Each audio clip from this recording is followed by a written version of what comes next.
함께 예배드리겠습니다. 묵상 기도 드리십시다.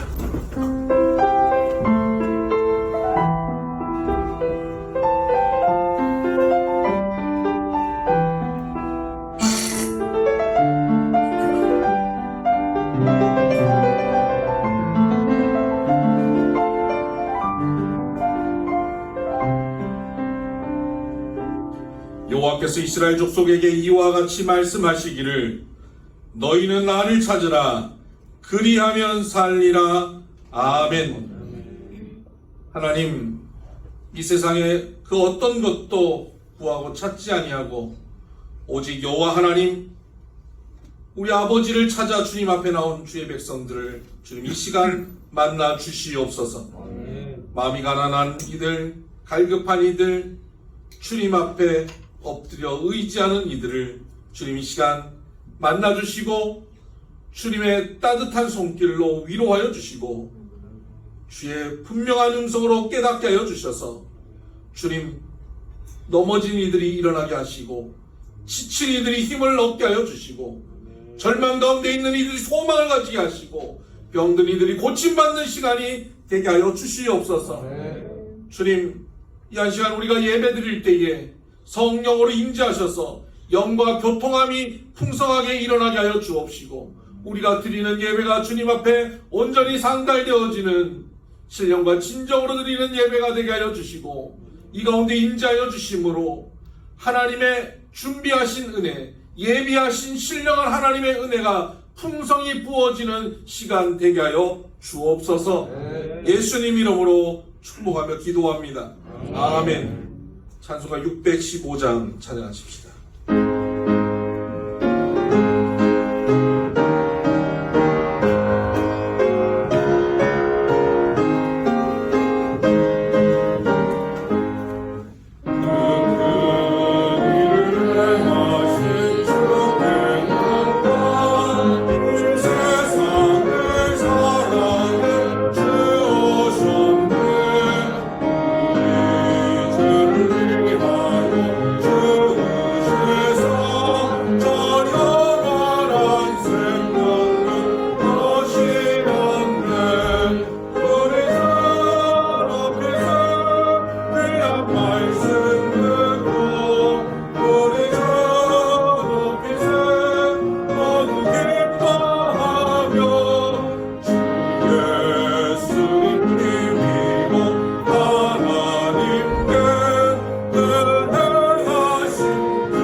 지난 한 주간 우리의 삶을 돌아보며 참회의 기도를 드리십시다.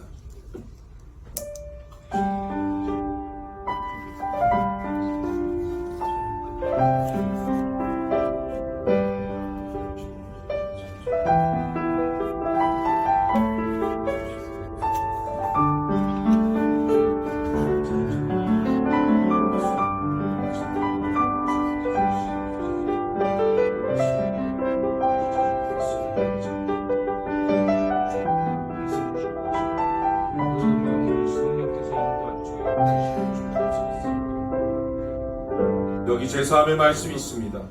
여호와께서 말씀하시되 오라 우리가 서로 변론하자. 너희 죄가 주홍 같을지라도 눈과 같이 희어질 것이요 진홍같이 붉을지라도 양털같이 되리라. 아멘. 우리 신앙을 고백합니다. 나는 전능하신 아버지 하나님, 천지의 창조주를 믿습니다. 나는 그의 유일하신 아들 우리 주 예수 그리스도를 믿습니다. 그는 성령으로 잉태되어 동정녀 마리아에게서 나시고 본디오 빌라도에게 고난을 받아 십자가에 못 박혀 죽으시고 장사된 지 사흘 만에 죽은 자 가운데서 다시 살아나셨으며 하늘에 오르시어 전능하신 아버지 하나님 우편에 앉아 계시다가 거기로부터 살아있는 자와 죽은 자를 심판하러 오십니다. 나는 성령을 믿으며 거룩한 공교회와 성도의 교제와 죄를 용서받는 것과 몸의 부활과 영생을 믿습니다. 아멘. 찬송가 405장 함께 찬양하십시다.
사랑과 은혜가 풍성하신 아버지 하나님, 지금까지 그 사랑과 은혜를 힘입어 살아온 주의 자녀들이 주님 앞에 나와 그 사랑과 은혜를 찬양하며 감사하며 예배하오니 우리의 예배를 기쁘게 받아 주옵소서.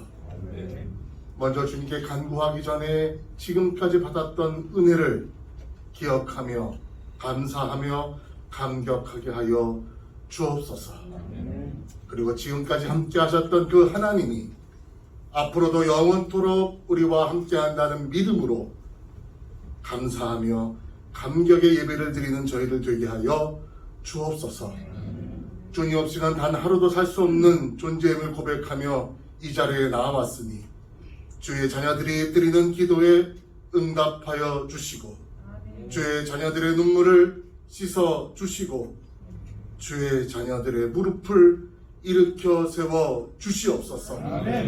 주의 제단 앞에 간구하는 것마다 응답하여 주시고 회복시켜 주시고 치유하여 주시고 부흥의 역사를 이루어 주옵소서. 비손의 모든 자녀들 주님만을 믿음으로 세상에서 승리하는 삶을 살아가도록 하여 주시고 그 승리의 능력을 이 예배 가운데 덧입는 귀한 시간 되게 하여 주시옵소서. 우리 공동체 안에 아픔으로 질병으로 고통받는 주의 자녀들 있습니다. 그 눈물을 특별히 기억하여 주시고 그 기도를 특별히 응답하여 주셔서 여호와 라파의 하나님을 고백하며 증거하며 살아갈 수 있도록 주여 치유의 역사를 허락하여 주옵소서. 경제적 문제로, 관계의 문제로, 자녀의 문제로, 또 여러 문제로 아파하는 주의 자녀들 하나님께서 함께하여 주셔서 하나님을 믿고 간구하는 자에게 어떠한 능력이 임하는가를 증거하며 살아갈 수 있도록 은혜 베풀어 주옵소서. 우리에게 허락하여 주신 2022년도 이젠 4개월밖에 남지 않았습니다.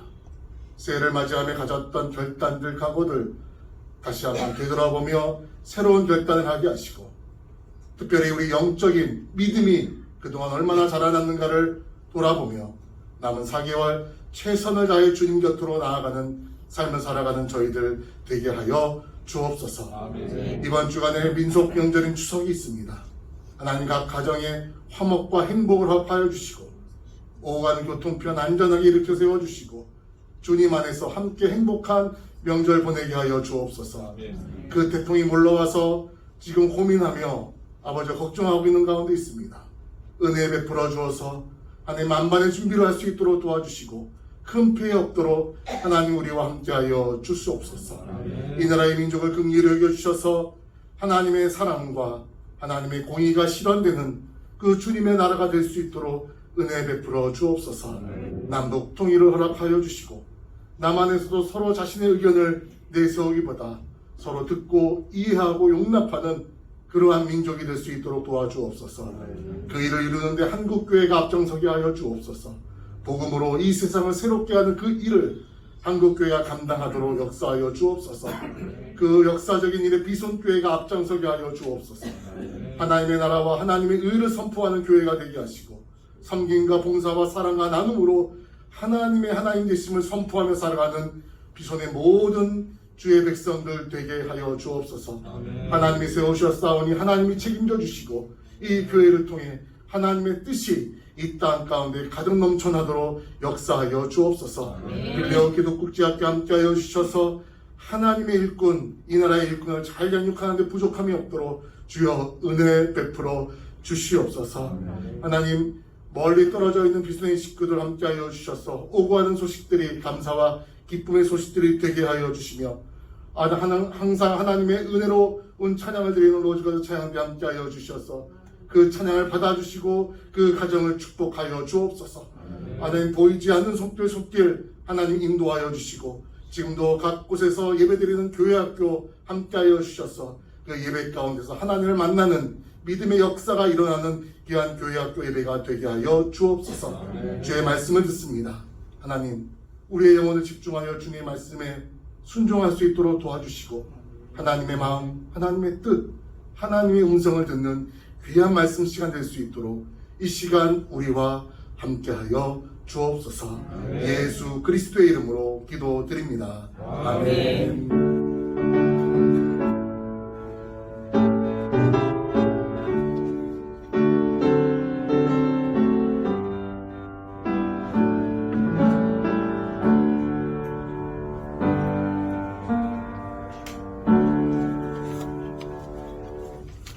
네, 찬송가 50장 찬양하면서 준비하신 헌금 하나님 감사합니다.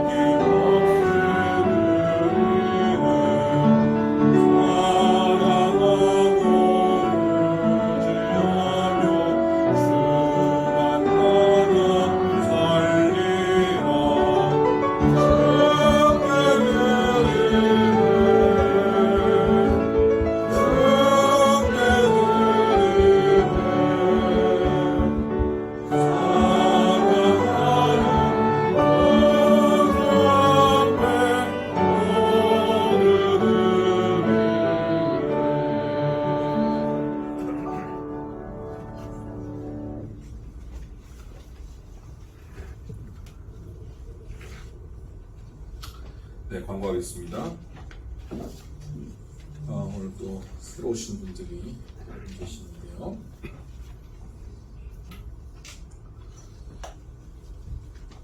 린다유 성도님이 인도해 오셨습니다. 우리 린다유 성도님과 하신 분은 김광석 성도님 계시죠?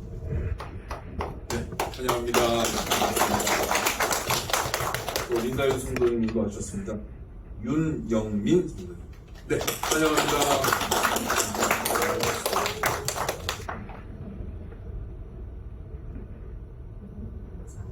네.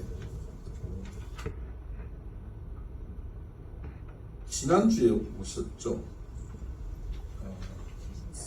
네, 지난주에 새로 오셨는데, 백상큰 권사님이 오늘 새로운 성도님들 인도해 오셨네요. 홍영진 성도님. 네, 감사합니다. 김정택 성도님 오셨어요.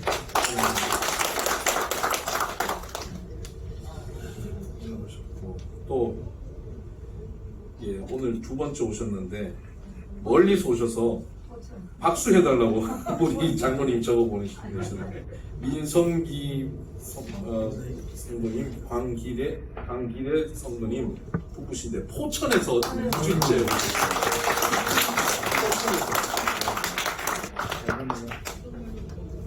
제가 목사가 성도님이 교회 오는데 미안한 경험이 처음입니다. 우리 교회 오는데 너무 미안해요. 포천에 좋은 교회 있을 텐데 너무 죄송해요. 네. 그리고 천세연 성도님 어머니 이혜양 성도님께서 아동부 전체와 또 새신자들을 위한 선물 세트를 만들어 오셨네요. 추석 선물 세트. 늘 이렇게 섬기시고 너무 감사합니다. 네, 박수 한번 하시죠.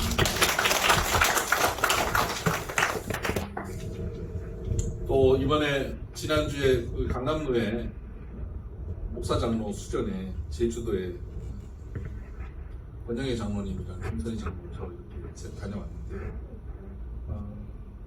너무 은혜롭고 너무 좋았습니다. 너무 맛있었습니다. 그래서 우리 장로님들 두 분이서 이 맛있는 걸 우리만 먹어서 미안하다. 그래서 황금향을 준비해 주셨어요. 식사 후에 후식으로 여러분들 대접하신답니다. 감사합니다. 네, 이번에 가셔가지고 우리 장로님 두 분이 노예 처음 이런 행사 처음 가셨는데 핵 인사가 돼 보이셨어요. 네.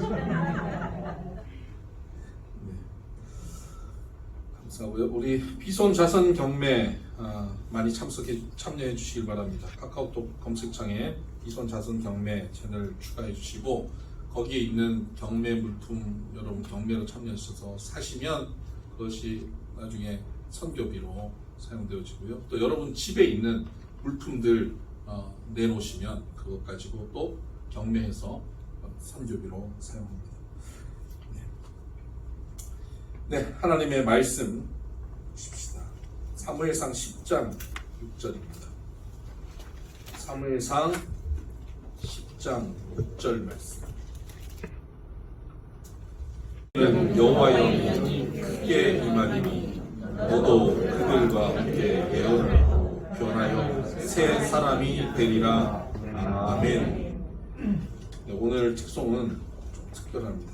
관현악 삼중주입니다.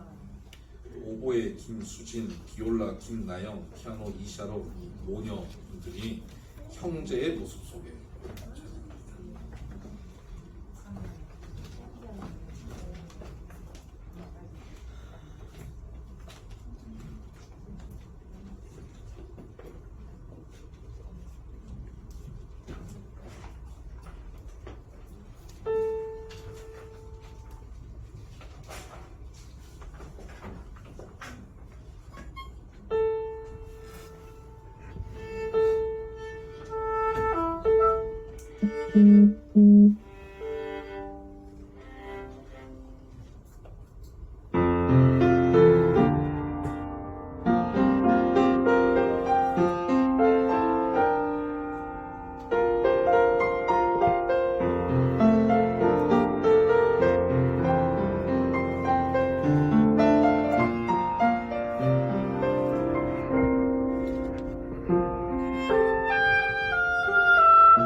넋을 놓고 보게 돼가지고 제가 설교할 걸 다 까먹은 것 같아요.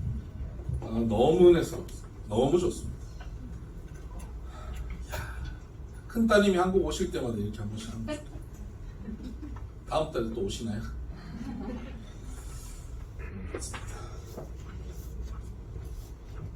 오늘 사무엘상 10장 6절 말씀으로 새 마음에서 새 사람으로 라는 제목 가지고 하나님 말씀 나누겠습니다.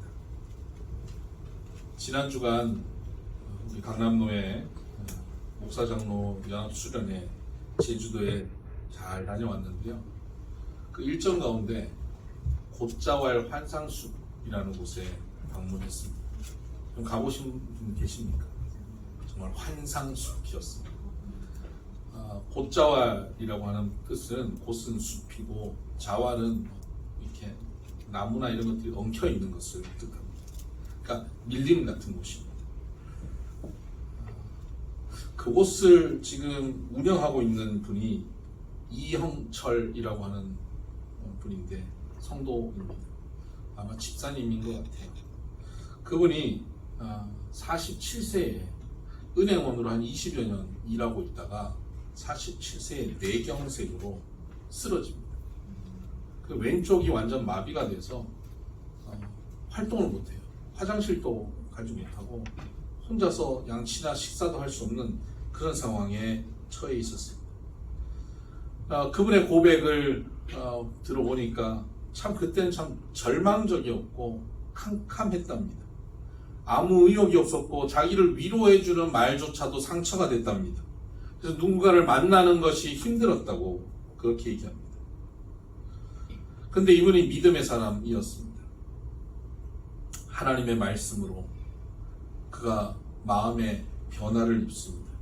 그리고는 그래, 나에게는 아직 좀 느리더라도 오른손이 있고 오른다리가 있으니까 느리더라도 뭔가를 하자. 내가 할 수 있는 게 뭐가 있을까? 집 뒤에 숲이 있는데 오래전부터 조금씩 구입해서 한 10,000평 가까이 숲을 갖고 있었습니다. 그 숲을 가꿔야겠다 생각한 겁니다. 돌을 하나씩 옮기고 숲에 길을 냅니다. 500m 이상 되는 숲의 길을 다 낸 2년이 지난 어느 날 온몸이 멀쩡해져 버렸습니다.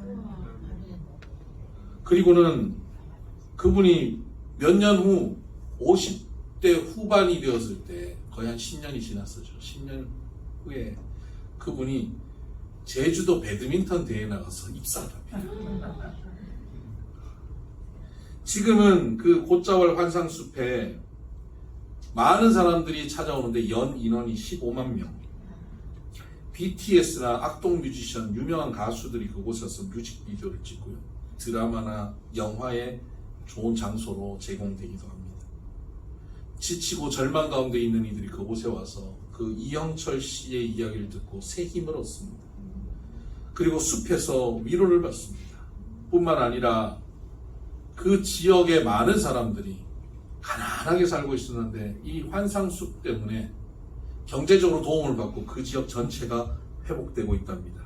또한 그 지역에는 기독교인들이 1% 미만인데 이 가정만 예수 믿었는데 이 가정 제일 가난하고 또 뇌경색으로 어려움 겪었던 이 가정이 이런 복을 받는 걸 보면서 우리도 예수 믿으면 복 받겠냐 하고 찾아오는 사람들이 하나씩 둘씩 생기고 있다는 겁니다.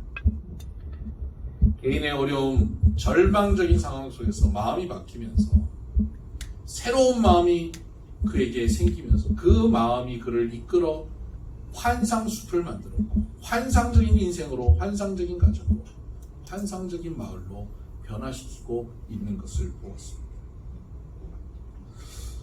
오늘 우리 주변에는 이형철 씨처럼 뇌경색으로 또한 뇌경색뿐만 아니라 여러 가지 경제적인 어려움으로, 정신적인 문제로, 관계의 갈등으로 많이 좌절하고 절망하고 마음이 어려운 사람들이 참 많습니다. 우리 대한민국은 OECD 국가 중에 우울증 발병률이 1위라고 합니다. 10명 중에 4명이 우울증이래요.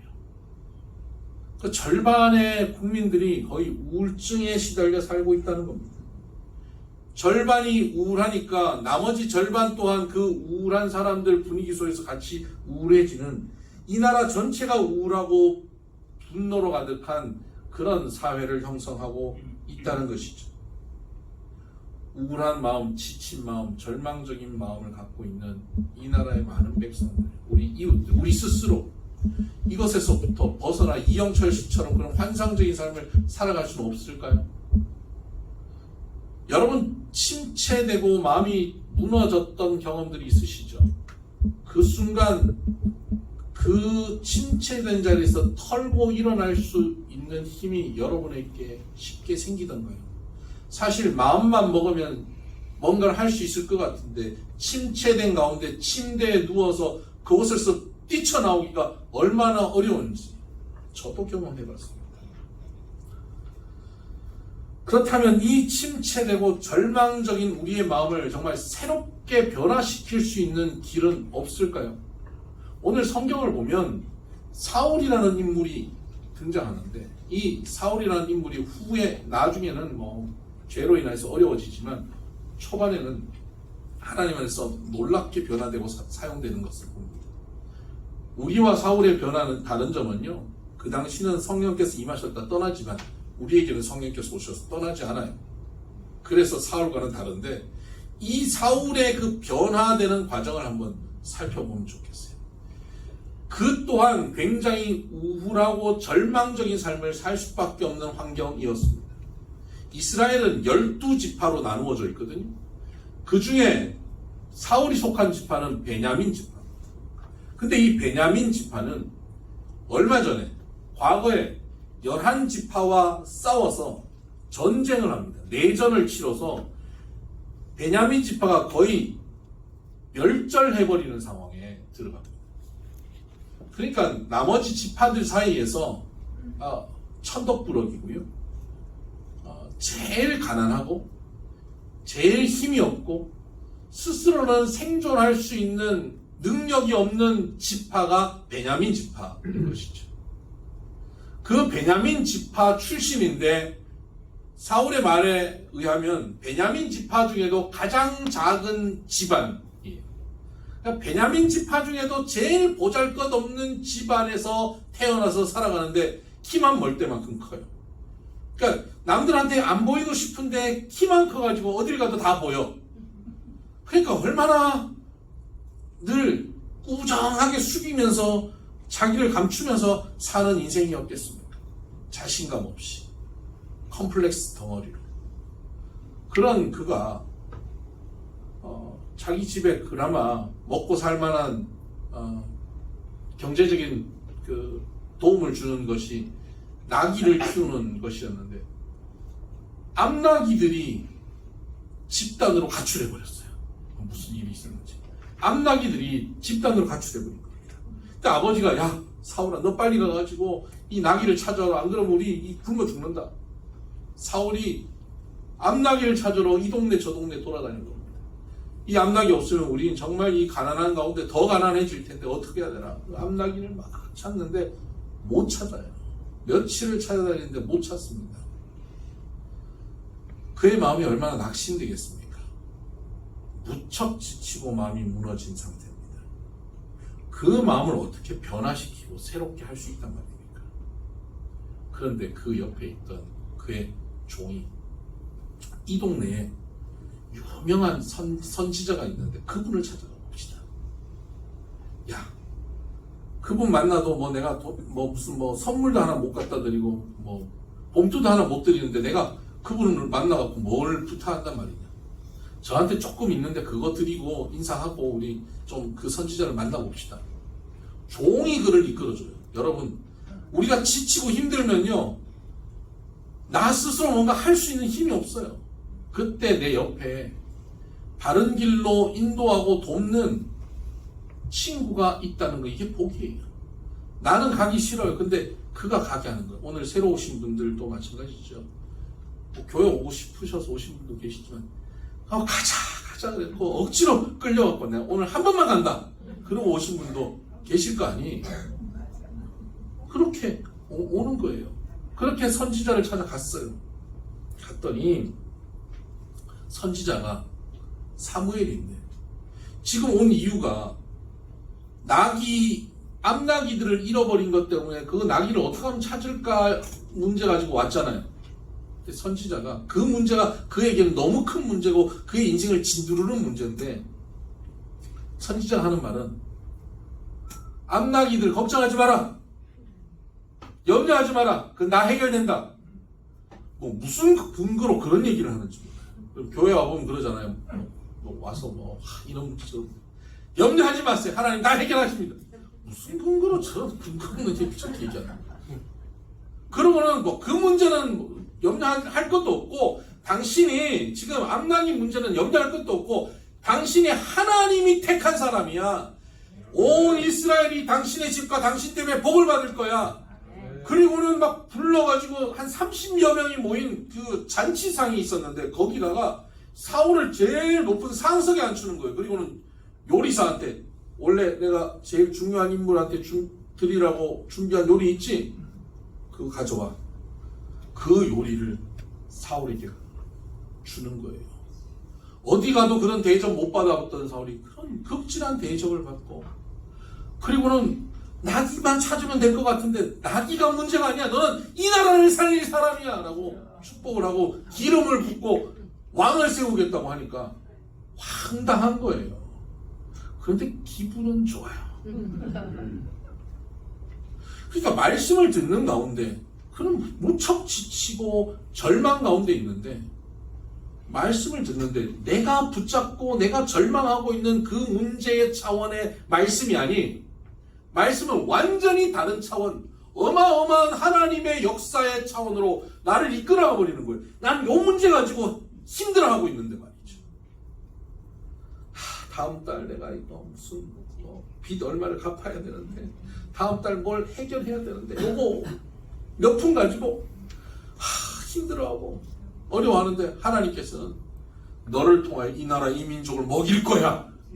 이런 말씀을 하시니까 얼마나 황당하겠어요. 그런데 그 말씀을 듣는 가운데 근거도 없는 말씀 같은데 그 말씀을 듣는데 사울에게 변화가 일어납니다. 말씀을 듣는데 그가 마음이 힘을 얻기 시작합니다. 사무엘상 10장 9절을 보면 이렇게 기록되어 있습니다. 여기서 그가 사울입니다. 그가 사무엘에게서 떠나려고 몸을 돌이킬 때에 하나님이 새 마음을 주셨고 그랬습니다. 사울에게 그 말씀을 다 듣고 일어나려고 할 때 하나님께서 그에게 새 마음을 주셨다는 겁니다. 여러분, 우리가 지친 마음, 절망하고 병들고 마음이 무너져 있는 상황 속에서 그 마음을 움직일 수 있는 것은요, 누구 만나서 전화하면서 내 마음을 다 토해내고 같이 소주 한잔 마시고 먹고 죽자 내일은 해가 뜬다 아무리 그래 봐도 마음에 위로가 없어요. 그런데 하나님의 말씀을 듣고 하나님의 말씀 가운데 나도 모르는 소망이 생기고 그 말씀을 듣고 자리에서 일어나는 순간 마음이 상쾌해지고 새로워지는 것을 경험하게 되는 것입니다. 아멘. 여러분, 하나님의 말씀은 지친 이들을 일으키는 역사를 만들어냅니다. 아멘. 요즘 우리 교회 새신자들 오셔서 간혹 저한테 하시는 말씀이 있거든요. 목사님, 말씀이 너무 저에게 힘이 됩니다. 위로가 됩니다. 오늘 말씀을 듣는데 울었어요. 그래요. 그래서 제가 교회를 좀 오래 다니셨던 분이구나. 영적 세계를 아시는 분이구나. 그래서 교회를 좀 오래 다니셨어요. 아니, 오늘 처음 왔어요. 처음 왔는데 말씀의 은혜를 어떻게 저렇게 받지? 저도 모르겠어요. 말씀을 듣다 보면요, 우리가 지친 마음으로 왔는데 새 힘을 얻게 돼요. 이 신비한 역사예요. 우리의 마음을 새롭게 만들어버립니다. 새 마음이 생길 때 하나님이 우리를 통해서 이루시는 일이 새 마음이 생기는 그때부터 시작된다는 것을 기억하시기 바랍니다. 사탄은 우리의 다른 것을 공격하는 것이 아니라 우리의 마음을 공격하려고 합니다. 우리의 마음이 무너져 버리면 우리는 끝나는 겁니다. 그런데 하나님의 말씀은 무너진 마음을 다시 변화시키고 일으켜서 끝나는 것이 끝이 아니고 새롭게 시작할 수 있도록 길을 여시는 겁니다. 모든 사람이 나의 상황을 보면, 내 형편을 보면 저 사람이 이제 끝났다, 재기 불가능이다, 나라도 저 상황이면 살 마음이 없겠다 하는 상황 속에 던져줘도 하나님의 말씀을 들으면 일어나게 됩니다. 저도 무척 지치고 힘들었던 시간들이 있었습니다. 그때 누구의 위로도 위로가 되지 않았습니다. 그러나 하나님의 말씀을 묵상하고 하나님의 말씀을 들을 때 말씀만이 내게 소망이 되었습니다. 그 말씀을 가지고 걸어갈 때 일어날 수 있고 그 말씀이 열어주는 아름다운 길을 개척해 갈 수 있었습니다. 하나님의 놀라운 역사는 말씀을 통하여 우리가 새 마음을 가지게 되는 것, 여기서 시작한다는 것입니다. 여러분, 하나님의 말씀을 통하여 이 시간 새 마음이 우리 가운데 부어지기를 주의 이름으로 축복합니다. 그런데 여러분, 신앙생활하면서 교회 와서 말씀을 듣고 새 마음이 생기는 것, 그건 너무 귀하고 아름다운 일입니다. 근데 이 새 마음에서 머물러 버리면 안 됩니다. 신앙의 완성은 새 마음이 생기는 데 있지 않습니다. 신앙의 출발이 바로 여기에 있을 뿐입니다. 신앙의 전부가 새 마음 가지게 되는 것, 이것이 신앙의 전부가 아니라는 거예요. 그런데 많은 사람들은 이 새 마음을 가지는 거예요. 전에는 헛 마음이었는데 예배드리는 한순간 1시간 만에 새 마음이 생기는 이 놀라운 변화를 통해서 눈물이 나고 말이죠. 카타르시스를 느끼고 힘을 얻고 이런 느낌이에요. 그러니까 신앙생활은 이거구나, 이 맛으로 신앙생활하는구나 하고 교회를 열심히 나오기 시작하는 겁니다. 성경 공부도 참여하고 기도에도 열심히 하는 거예요. 그때마다 하나님께서 지친 마음을 위로하고 새 힘을 주시고 새 마음을 주시니까 얼마나 좋은지 몰라요. 그것 때문에 교회를 열심히 다니는 거예요. 근데 거기 머물러 버리면 큰일 나요. 새 마음은 얻었는데 삶의 자리에 가서 새 마음을 가진 사람답게 살지를 않는 거예요. 새 마음대로 작심하고 가는데 3일이면 끝나는 거죠. 작심 3일. 아니, 작심 3일이면 길어요. 저문 열고 나가는데 끝나는 경우들이 있어요. 새 마음은 생겼는데 나가는 순간 삶의 자리에 가서 그 마음을 삶의 자리에 실천하지 못하고 사는 경우에요. 그냥 교회 와서 감동만 받는 것을 신앙이라고 착각하는 거예요. 여러분, 감동만 받는 것 계속 하다 보면 나중에 감동에도 무뎌집니다. 굉장히 드라이한 신앙생활을 하게 됩니다. 전혀 새롭지 않는 삶. 그리고는 그에게는 뭐만 있냐면 과거의 신앙의 추억만 있어요. 옛날에 그때 나도 그랬어, 나도 그랬었어, 이러면서 사는 거예요. 왕년에 그 옛날에 첫사랑, 예수님과의 만났던 그것만 기억하고 사는 안타까운 신앙인들이 얼마나 많은지 몰라요. 새 마음을 가진 사람은 그 새 마음이 우리에게 습관을 변화시키고 우리의 태도를 변화시키고 우리를 새롭게 만들어 삶이 변화되게 해야 하는 것입니다.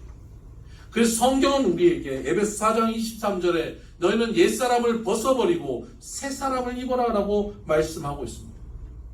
새로운 마음을 새 사람이 그 마음을 끌고 가야 된다는 거예요. 우리의 옛사람은 새로운 마음이 와도 작심삼일로 무너져 버리는 것이죠. 새로운 사람이 되어서 그 마음을 가지고 살아야 말씀이 내 삶 가운데 실천되어지고 말씀의 놀라운 창조와 구원의 역사가 펼쳐지게 되는 것이죠. 그럼 어떻게 우리는 새로운 사람으로, 새 마음을 가진 자에서 새 사람으로 변화되고 성장할 수 있을까요? 사울은 어떻게 새 마음에서 새 사람으로 변화되었는지 오늘 본문은 우리에게 보여주고 있습니다. 사울은 사무엘에게 하나님의 말씀을 듣고 일어나면서 새 마음이 생겼죠. 그리고 돌아가는 길 가운데 그가 말씀이 자기 삶 가운데 성취되어지는 것, 말씀이 이루어지는 것을 경험합니다. 9절 하반절에 보니까 하나님이 새 마음을 주셨고 그날 그 징조도 다 응하니라 라고 말씀하고 있습니다. 징조가 다 응하였다. 7절을 보십시다. 이 징조가 내게 임하거든 너는 기회를 따라 행하라. 하나님이 너와 함께 하시느니라. 징조가 응하거든 또 징조가 응하였다. 징조가 뭐냐면요, 하나님의 역사가 일어났다는 것입니다. 하나님의 일이 그의 삶 가운데 일어났다는 거예요. 보통 벌어질 일이 아니라 하나님이 만들어주시는 일이 그의 삶에 나타난 것입니다. 여러분, 하나님이 역사해 주셔야 이루어지는 일, 얼마나 놀라운 일이겠습니까? 우리는 그것을 소위 기적이라고 얘기합니다. 하나님이 내 삶 가운데 기적을 행하시는 거예요. 와, 이건 있을 수 없는 일이 벌어졌어. 하나님이 하신 일이야. 기적 같은 일들을 경험하게 되는 거예요. 이게 징조죠. 징조는 사인이거든요. 하나님이 하셨다는 사인이에요. 근데 여러분, 여기서 헷갈려 하시면 안 되는 게, 사인은 그 사인의 목표하는 게 뭡니까? 메시지의 전달이에요. 오른쪽으로 왼쪽으로 메시지를 전달하는 겁니다. 징조의 핵심은 뭐냐면 메시지에 있어요. 무슨 메시지입니까? 하나님이 너와 함께 하느니라 하는 메시지예요. 그러면 땅이 갈라지거나 하늘이 열리거나 무슨 바다가 길이 생기거나 이런 어마어마한 기적을 통해서도 징조를 보여주시지만 매우 일상적이고 작은 일을 통해서도 하나님은 징조를 보여주실 수 있지 않겠습니까? 그러니까 징조는 기적을 통해서 나타나기도 하지만 기적만으로만 나타나는 것이 아니라 매우 일상적이고 평범한 일을 통해서도 나타날 수 있는 것이 징조입니다. 우리는 기적을 추구하고 살아가는 경우들 많은데요, 기적을 추구해봐야 그 기적이 이 땅 안에 벌어지는 일 아닙니까? 근데 징조는 뭡니까? 이 땅을 창조하신 하나님이 함께 하신다는 것이거든요. 뭐가 더 큰 거예요? 기적이 큰 거예요? 징조가 큰 거예요? 징조가 큰 거예요. 이 땅을 만드신 하나님이 지금 나와 함께 하신다면 능치 못할 일이 없지 않겠습니까? 이게 징조예요. 지금 사울이 길을 가면서 하나님의 징조가 응하여지는 걸 경험하거든요. 근데 그 징조가 대단한 징조가 아니에요. 사무엘이 그에게 말씀을 전해주었거든요. 야, 너 지금 길을 가다 보면 네가 이제 하나님이 왕을 세우실 텐데 하나님이 너와 함께 있어서 그 일을 할 거야.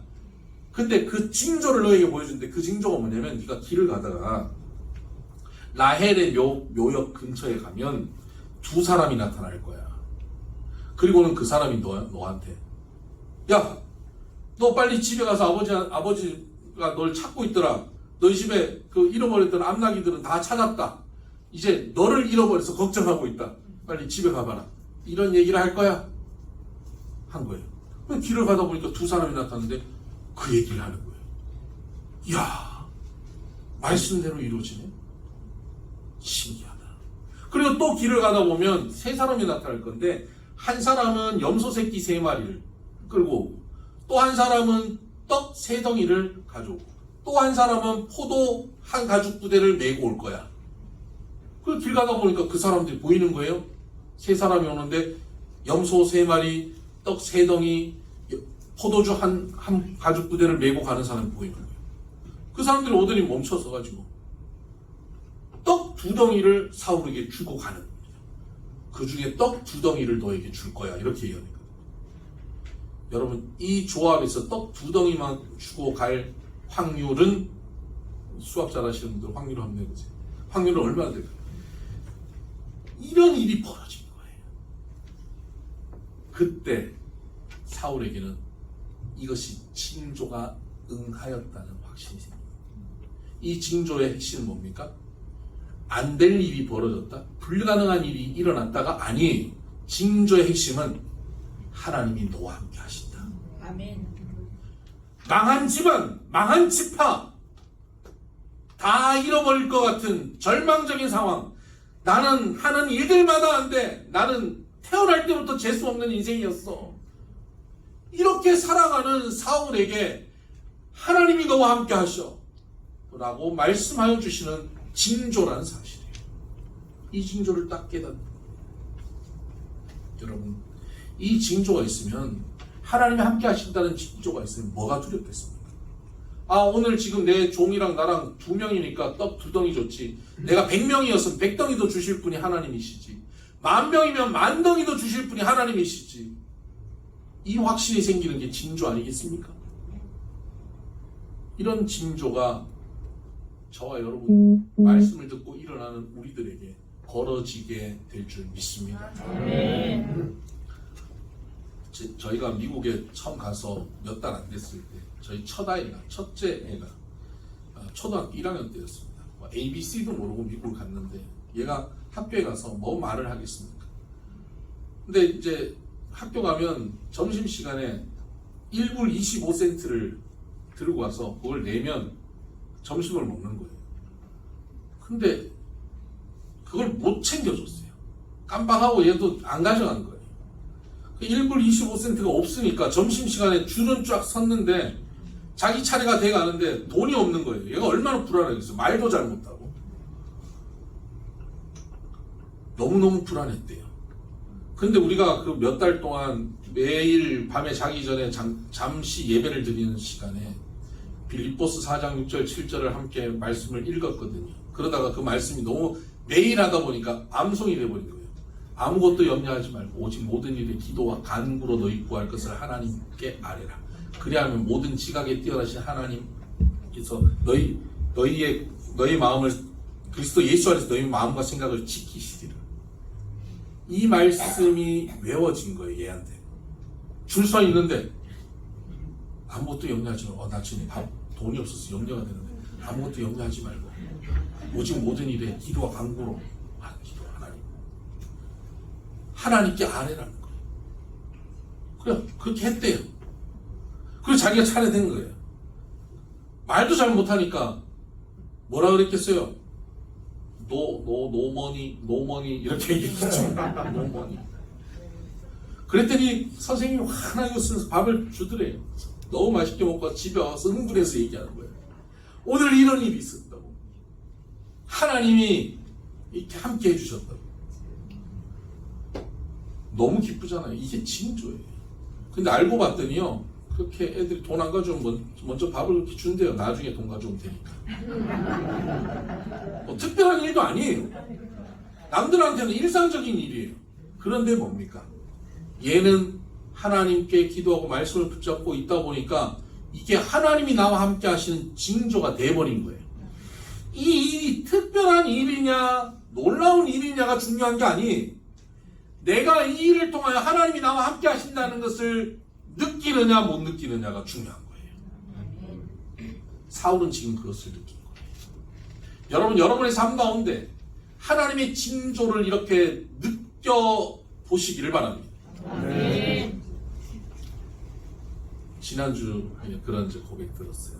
우리 교회 오신 지 2주 되셨던 분이 지난주에 3번째 오셨죠. 우리 교회 오기 전에 그 전주는 절에 가서 스님이랑 놀다 오셨대요. 네, 저기 앉아 계시죠. 그런데 2번 오셨다가 내가 교회를 가 그러고 이제 안 갈래 그러고 있었다는 겁니다. 그런데 서울 쪽에 출근하고 있던 직장에서 새로운 곳으로 발령을 내는 거예요.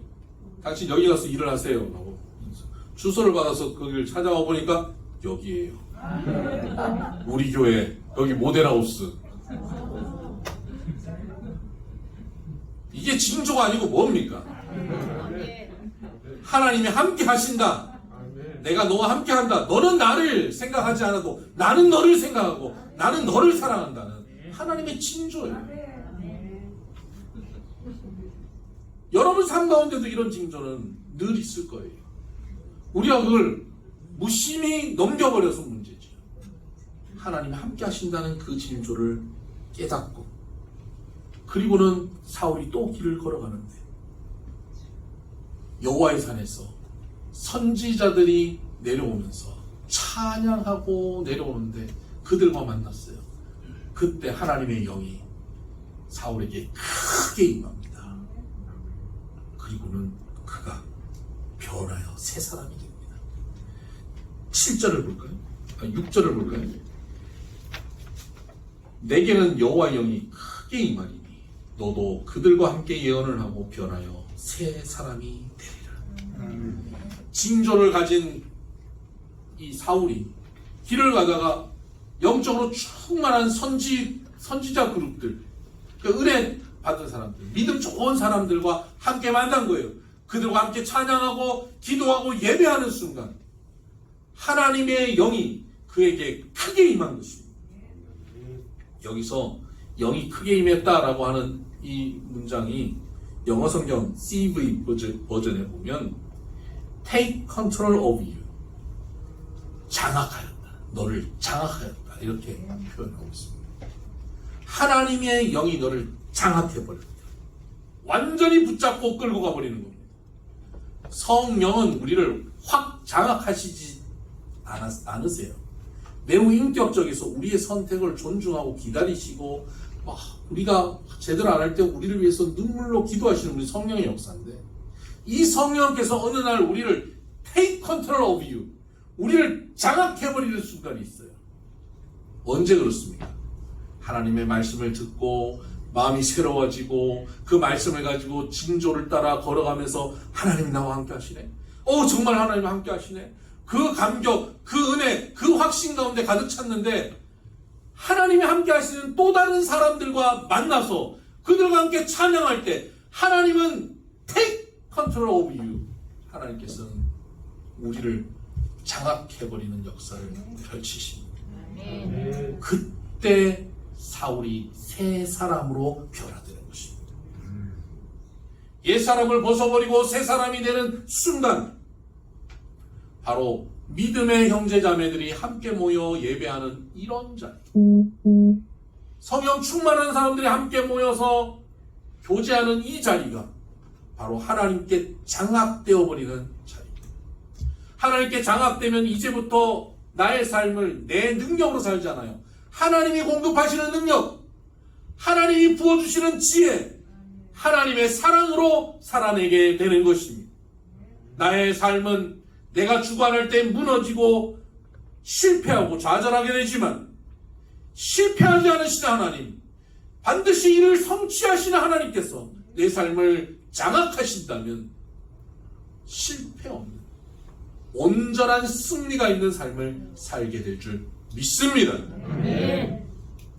오늘 저와 여러분이 하나님의 말씀 가운데 새 마음을 얻고 그 말씀이 우리 삶 가운데 이루어지는 하나님의 징조를 경험함으로 하나님이 함께 하신다는 걸 깨닫고, 그 깨달음을 가진 우리들이 이 자리에 함께 모여 예배할 때마다 하나님께 장악되어 버리는 하나님 사람 되기를 주의 이름으로 축복합니다. 기도하십시오. 하나님 아버지, 감사합니다. 지치고 피곤하고 좌절되고 절망한 마음들이 얼마나 많은지 모릅니다. 우리도 때로 그러한 침체 가운데 빠져서 우리 스스로 우리의 인생을 끌고 가지 못하고 무너져 있던 때가 많이 있음을 고백합니다.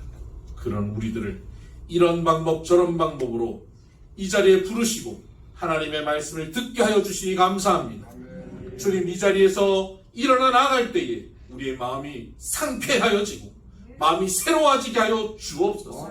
또한 우리의 삶의 자리에서 이 말씀이 성취되고 하나님이 나와 함께 하신다는 것을 느낄 수 있는 사건들을 허락하여 주셔서 하나님이 나를 사랑하시는구나, 하나님이 나와 함께 하시는구나를 깨닫게 하여 주옵시고, 이 깨달음을 가진 우리 비손의 성도들이 함께 모여 예배할 때마다 하나님의 영이 우리를 완벽하게 장악하여 주셔서 더 이상 우리의 옛사람이 우리의 삶을 이끌어가는 인생이 아니라 하나님이 우리의 삶을 이끌어가시는 하나님의 나라로 살게 하여 주시옵소서. 예수님 이름으로 축복하며 기도합니다. 아멘. 찬송가 289장 함께 찬양하십시오.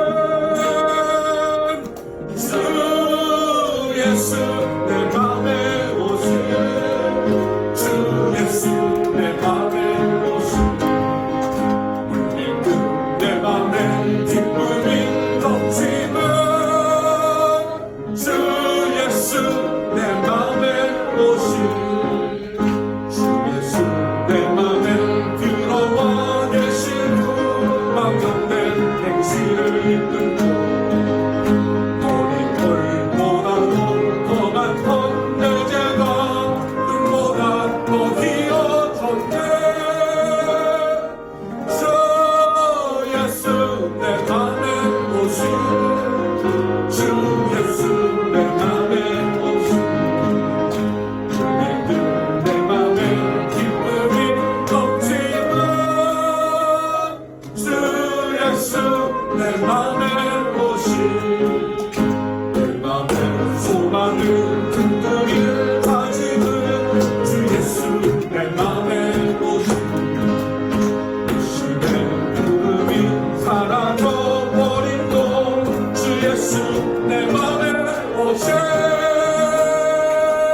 주 예수 내 맘에 오신 주 예수 내 맘에 오신 물밀듯 내 맘에 기쁨이 넘치는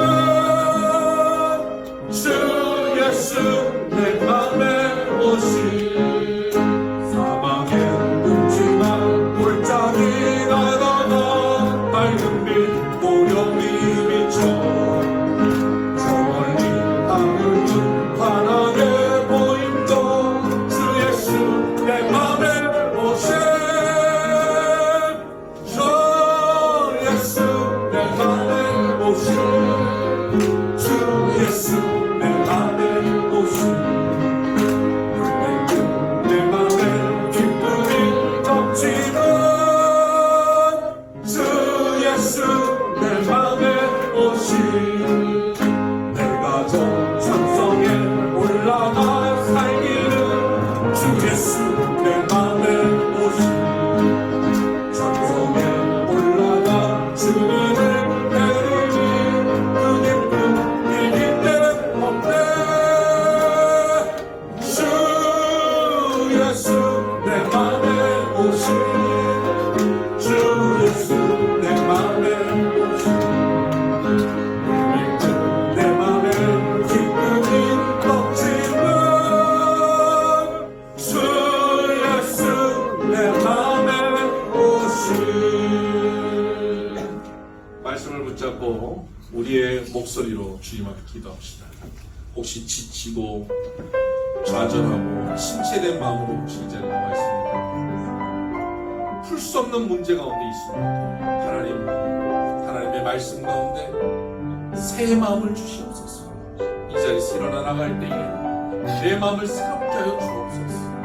그렇게 기도하십시오. 또한 우리의 삶의 자리에서 하나님이 함께 하신다는 징조를 깨닫게 하여 주시옵소서. 하나님이 나와 함께 하시는구나 고백하며 살게 하여 주시옵소서.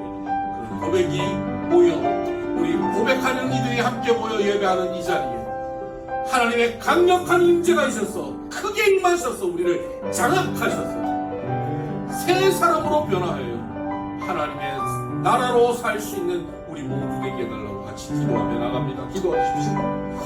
하나님 아버지 감사합니다. 지친 이들, 병든 이들, 마음이 무거운 이들, 심체된 이들을 주님 이 시간 만나주시옵소서. 말씀하여 주시옵소서. 말씀을 듣고 새로운 마음이 생기게 하여 주옵소서. 상쾌한 마음이 생기게 하여 주옵소서. 하나님이 주시는 새 마음으로 일어나게 하여 주옵소서. 삶의 자리에서 내가 너와 함께한다. 내가 너를 사랑한다. 내가 너를 도우리라. 내가 너의 아버지가 되며 내가 너와 함께 이 길을 걸어갈 것이라는 주님의 약속을, 주님의 동행함을, 주님의 함께 하시는 징조를 맛보게 하여 주시고 이 징조를 가진 이들이 함께 모여 예배할 때에 장악하여 주시고 통치하시는 성령 충만한 역사가 우리 가운데 나타나게 하여 주시고 하나님의 나라가 우리 삶 가운데 펼쳐지는 우리 비손의 가족들 되게 하여 주옵소서. 하나님 아버지 감사합니다. 하나님 우리의 간절한 기도를 들어주시고 새 마음을 허락하여 주시옵소서. 우리의 삶 가운데 하나님의 징조를 누리게 하여 주심으로 내가 너와 함께한다. 내가 너를 도우리라. 반드시 내가 이루리라는 주님의 약속이 우리 가운데 깨달아지게 하여 주옵시고 하나님 이러한 징조를 가진 이들이 주일마다 모여서 예배할 때에 하나님 이 자리에 하나님의 성령의 능력이 크게 나타나게 하여 주시므로 우리 각 사람을 장악하여 주시고 새 사람 되게 하여 주시옵소서. 귀한 예물 주님 앞에 바칩니다. 10의 1조 감사의 제목, 선교의 제목, 마음의 소원을 담아 주님 앞에 드리오니 주님 기뻐 받아주시고 이 예물이 쓰이는 곳마다 주의 뜻 나타나게 하여 주시옵소서. 하나님 아버지, 우리 성도들의 가정과 직장과 사업체를 주여 복되게 하여 주시고 하나님 가정이 천국 되게 하여 주시옵소서. 하나님 아버지, 우리가 행하는 모든 일들이 하나님께서 친히 행하시는 일들로 우리가 주님께 장악되어서 사는 인생 되게 하여 주시옵소서. 우리의 자녀들을 온전히 주님 앞에 내어드립니다. 주님 앞에 거룩하고 아름다운 하나님의 자녀들로 성장하게 하여 주시옵소서. 육신이 연약한 이들을 주님 앞에 고합니다. 우리 천세은 간사, 정경호 집사님, 장기호 집사님, 이희섭 집사님, 오윤 집사님, 전도사님 아버님, 하나님께서 붙잡아 주시고 만져주셔서 깨끗이 치료되고 회복되고 건강한 모습으로 본인의 삶의 자리로 돌아오게 하여 주옵시다. 하나님께 영광 돌리며 살 수 있는 귀한 이들 되게 하여 주옵소서. 우리 여러 가지 문제들 가운데 주님 함께 임재하여 주셔서 사람의 방법이 아닌 하나님의 방법으로 그 문제들을 풀어주시고 이 문제가 우리에게 고통이 아니라 우리에게 가장 아름다운 선물을 담은 역사들이 되게 하여 주시옵소서. 우리 비손교회를 부흥케 하시고 날마다 성령 충만하게 하시고 이 지역에 죽어가는 영혼들을 살려내게 하여 주시고 한국교회 모범적인 교회로 서게 하여 주시옵소서. 필레오 기독 국제학교를 축복하셔서 하나님의 뜻이 이루어지는 아름다운 학교로 세워져 이곳 자라는 아이들이 이 나라 이 민족 세계 열방의 하나님의 일꾼으로 든든히 살 수 있도록 주여 복내려 주옵소서. 추석 연휴를 앞두고 있습니다. 우리 성도님들 먼 길 건강하게 무사히 잘 다녀오게 하여 주시고 오랜만에 만나는 우리 가족들 일가 친척들에게 믿음의 사람의 본을 보이게 하시고 잘 섬겨서 복음이 흐르게 하는 귀한 시간 되게 하여 주옵소서. 태풍이 다가오고 있습니다. 큰 피해 없도록 주께서 지켜주시고 이 가운데 우리 성도들 어려움 당하지 않도록 주님 도와 주옵소서. 이제는 우리 주 예수 그리스도의 은혜와 하나님 아버지의 극진하신 사랑과 성령님의 감화 감동 교통 역사 충만하심이 주님의 말씀 안에 새로운 사람 마음이 되고 그 마음을 가지고 새 사람으로 변화되어지기를 소원하는 사랑하는 비손의 모든 믿음의 권속들 머리 위에 이들의 삶의 길 위에 이제로부터 영원토록 함께 하시기를 간절히 축원하옵나이다. 아멘.